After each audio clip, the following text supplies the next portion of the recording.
کچھ دنوں پہلے میں نے ایک واقعہ سنا تھا جو بہرحال مجھے بہت پسند آیا۔ دنیا کی حقیقت ظاہر ہوتی ہے اس سے، اور ہمیں بھی ایک فکر دیتی ہے۔ چونکہ واقعہ اتنا بہترین تھا، میں سوچا آج آپ کے سامنے پیش کروں۔ 13ویں شتابدی کے ایک مولانا رومی صاحب کے نام سے یہ مشہور ہستی تھی، اور اچھی چیز جہاں سے ملے لے لیجیے۔ ان کے نام سے مشہور یہ ہے کہ انہوں نے اپنی کتاب میں لکھا ہے، ایک شخص تھا، اسے کھدائی میں، غریب شخص تھا، اسے کھدائی میں ایک ہیرا ملا، نایاب ہیرو کو لے کے وہ گیا جوہری کے پاس، اس سے پوچھا یا شخص اس کی قیمت بتا دے۔ اس نے کہا کہ اپنے اگر میں جواہرات کی پوری دکان بھی تجھے دے دوں تو اس قیمت اس کی ادا نہیں ہو سکتی۔ تو کہا کیا کروں، کہاں قیمت ملے گی؟ کہا بادشاہ کے پاس جا، شاید وہ اس کی قیمت ادا کر دے۔ وہ شخص بادشاہ کے پاس گیا، بادشاہ نے دیکھا، وزیروں درباریوں کے ساتھ مل کے صلاح مشورہ کیا،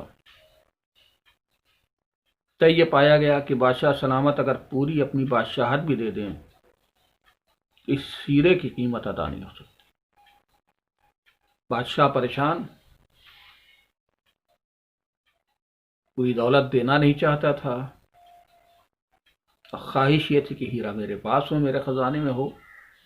اس نے وزیر کو بلایا، کہا وزیر کچھ راستہ بتا کہ ہیرا میرے پاس آ جائے۔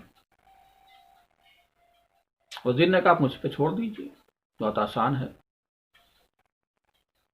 اس نے اس کسان کو، مزدور کو بلایا، کہا شخص بادشاہ سلامت نے کہا ہے یہ نایاب ہیرا ہے اور اس کی قیمت اس کے سارے خزانے، ساری دولت سے بھی زیادہ ہے۔ تو جا، بادشاہ نے ایک دن تجھے دیا، اور یہ حکم ہے بادشاہ کا کہ کل صبح سورج نکلنے کے بعد سے اس بادشاہ دربار کے سارے خزانے کھول دی جائیں گے، ساری نعمتیں کھول دی جائیں گی، تجھے جو چیز چاہیے، جتنی چاہیے، سب چاہیے تو لے جا، بس وقت تیرے پاس غروب آفتاب تک ہے، سورج ڈھلنے کے بعد کہ پھر کوئی اجازت نہیں ہوگی۔ تو کسان خوش ہو گیا، اس نے کہا ارے بادشاہ کی پورا خزانہ کھل جائے گا، کیا چاہیے؟ اس تیار ہو گیا۔ وزیر نے پوچھا تھا منظور ہے؟ اس نے کہا منظور ہے، تیار ہو گیا۔ صبح ہوئی، رات بھر وہ سویا نہیں بے چینی کے مارے کہ کل سے ہم کو خزانہ عقل ملنا ہے، بادشاہ کے جائے گا۔ صبح اٹھا، پہنچ گیا، سورج نکلا، داخل ہوا، دیکھا سارے دروازے کھلے ہوئے ہیں۔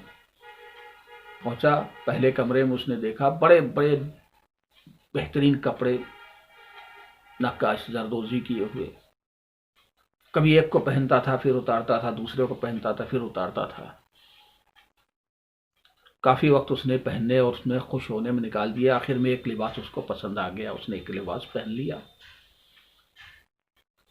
پہننے کے بعد گیا دوسرے کمرے میں، دیکھا دنیا کی لذتیں، ایک سے ایک کھانے، نایاب پھل، بہترین پکے ہوئے کھانے، عالیشان طریقے سے سجے ہوئے تھے، ایک سی خوشبو آ رہی تھی۔ بھوکا تھا، کبھی یہ کھاتا تھا، کبھی وہ کھاتا تھا، کبھی وہ لذت لیتا تھا، کبھی وہ چیز کھاتا تھا، کبھی ڈھونڈ کے چیزوں کو کھانا شروع کیا۔ بھر پیٹ کھا لیا۔ جب کھا چکا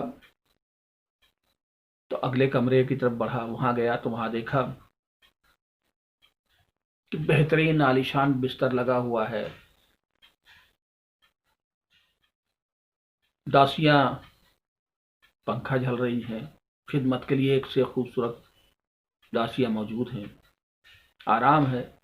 رات بھر کا جگہ تھا، سکون کے چکر میں لیٹ گیا، بولا ابھی تو بہت وقت ہے، ابھی تو پورا دن پڑا ہے، چلیے تھوڑی دیر میں آرام کر لیتا ہوں، کہاں ملے گی یہ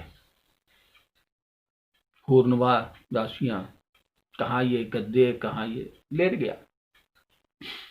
گیا، اس کی آنکھ لگ گئی۔ پھر اچانک دربان اسے اٹھانے لگے، اٹھ جاؤ، آفتاب غروب ہو گیا، سورج، دن ڈھل چکا، اٹھ جاؤ۔ اٹھا، دیکھا دن ڈھل گیا ہے۔ اس نے چاہا کہ کچھ چیزیں میں سمیٹ لوں، دربان نے کہا نہیں، اب تم وہاں سے ایک چیز بھی نہیں لے جا سکتے، تمہارا وقت ختم ہوا۔ اس واقعے سے مثال یہ ہے کہ دنیا میں ہم آئے تھے اللہ کا ایک نایاب ہیرا بن کے، جس کی یقین جانیے گا کوئی قیمت نہیں تھی۔ اللہ نے ہمیں جسم دیا تھا، دیکھتے ہیں نا، ایک آنکھ چلی جائے تو لاکھوں خرچ ہو جاتے ہیں، ذرا سی بیماری آ جائے لوگ زندگی بھر کی کمائیاں لٹ جاتی ہیں۔ اتنے نایاب ہے یہ جسم ہمارا، سے اللہ نے ہمیں دیا تھا، یہ ہاتھ دیے تھے، اس سے نہ جانے ہم کیا کیا کام کرتے ہیں، لیکن وہ نہیں کرتے جو خدا نے چاہا تھا۔ یتیم کے ہاتھ پہ سر نہیں پھینکتے بلکہ چھیننے میں لگا دیتے ہیں۔ حق چھین لے بہتر ہے، اس کے سر پہ ہاتھ نہیں پھیریں گے۔ کسی غریب کو خیرات نہیں دیں گے، لوٹ لیں گے، اس کے لیے ہاتھ پہلے بڑھتے ہیں۔ اللہ نے یہ نایاب ہیرا ہمیں دیا، اس دنیا کی لذتیں دی۔ اس کی مثال ایسی ہے جیسے بادشاہ نے کھول دیا، اللہ نے کھول دیا ساری نعمتوں کو، لے جاؤ، سب تمہارے لیے ہے، یہ آسمان، یہ پرندے، یہ ہوائیں ہیں، یہ کھانا، یہ لذت، یہ عیش و آرام، سب تمہارے لیے ہے، جتنا لے سکتے ہو لے جاؤ۔ ایک حد ہے، ایک طے شدہ وقت ہے، موت۔ یہ ساری نعمتیں، ساری لذتیں ہم اپنے ساتھ اس دنیا میں لے جا سکتے ہیں، اللہ نے بدل دیا ہے۔ سبحان اللہ کہو گے تو درخت لگیں گے، غریب کی پرورش کرو گے تو یہ ملے گا، فلاں کرو گے تو وہ ملے گا، یہ کرو گے تو وہ ملے گا۔ ہم چاہیں تو لے جا سکتے ہیں، جس طرح سے وہ کسان غریب تھا، اگر چاہتا، اگر کپڑوں میں نہ لگ گیا ہوتا، کھانے میں نہ لگ گیا ہوتا، لذتوں میں، عیش و آرام میں نہ لگ گیا ہوتا، تو چاہتا تو سارا خزانہ بادشاہ کا لے کر کے چلا جاتا، شاید آدھا دن بھی نہیں گزرتا کہ سارے خزانے کا مالک ہوتا ہو۔ پھر تو لذتیں تھی ہی نا، جب خزانہ ہی آ جاتا تو پھر اس کے لباس کی کمی تھی اس کے پاس، کہ کھانے کی کمی ہوتی، کسی چیز کی کمی نہیں ہوتی۔ لیکن وہ اس دنیا کی ان لذتوں کی لالچ میں لگ گیا۔ ہم بھی اسی طرح اس دنیا کے اندر آئے ہیں، جو نعمتیں اللہ نے دی تھی ہمارے آرام کی، ہم نے اس کی غلام ہو گئے، اس کی غلامی اختیار کر لی، اسی دنیاوی لذتوں میں دولت جمع کر رہے ہیں، شہرت جمع کر رہے ہیں، کبھی اے سی لگا رہے ہیں، کبھی شادیاں کر رہے ہیں، کبھی ادھر کر رہے ہیں، کبھی فلمیں دیکھ رہے ہیں، نہ جانے کس کس چیزوں میں مہو ہو گئے۔ ایک دن ہمیں بھی ایک دربان ملک الموت اٹھائے گا، جھنجھوڑ کے اٹھائے گا، اٹھ، تیرا وقت پورا ہو گیا۔ اس وقت ہم بھی اسی کسان کی طرح کہیں گے، کاش مجھے وقت مل جائے تو میں یہ لے لوں، میں وہ لے لوں، وہاں کے لیے کچھ لے چلوں، کچھ عمل کر لوں، کچھ نیکیاں کر لوں۔ ملک الموت کہیں گے نہیں، اب تیرے پاس وقت نہیں ہے، اب تو کچھ نہیں لے سکتا ہے، جو وقت تھا تو نے ضائع کر دیا دنیا کے عیش میں، عیش و آرام کے چکر میں، دنیا کے جلن حسد میں، لڑائی جھگڑوں میں، کسی کو گرانے، کسی کو اٹھانے، ان چیزوں میں، بے وجہ کی چیزوں میں تو نے اپنا وقت ضائع کر دیا۔ تو نے کوئی خزانہ نہیں جمع کیا وہاں کے لیے، اللہ نے سب تجھے دیا تھا، تجھے اتنی صلاحیت، اتنی طاقتور بنایا تھا کہ تو چاہے تو دوسروں کی زندگی خوشحال بنا دے، تو چاہے تو اللہ کے ان بندوں کے چہرے پہ مسکراہٹ لے آئے، تو نے کچھ نہیں کیا، اب سوائے پچھتانے کے کچھ نہیں۔ اس واقعے سنانے کا میرا بھی مقصد یہی تھا کہ ہمارے اندر بھی اس فکر آ جائے، ہمیں زندگی جب تک ہے، اللہ ابھی بھی زندگی ہے، ابھی سے استغفار کریں، دنیا کی لذتوں سے دور کریں اپنے کو۔ مولا علی علیہ السلام نے 3 بار یوں ہی طلاق نہیں دیا تھا۔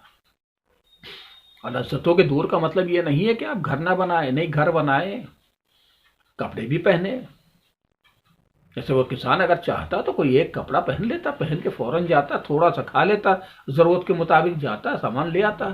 ہمارے لیے بھی اللہ نے یہ نہیں کہا ظلم کرو اپنے پر، اللہ نے دی ہے، رزق دیا ہے، کپڑے بھی اچھے پہنو، کپڑوں کے لیے پریڈ نہ لگو کہ صبح یہ پہنیں گے، شام وہ پہنیں گے، پارٹی میں وہ پہنیں گے، ساتھ کو یہ پہنیں گے، فلاں، ہر 24 گھنٹہ اس کی فکر میں نہ رہیے۔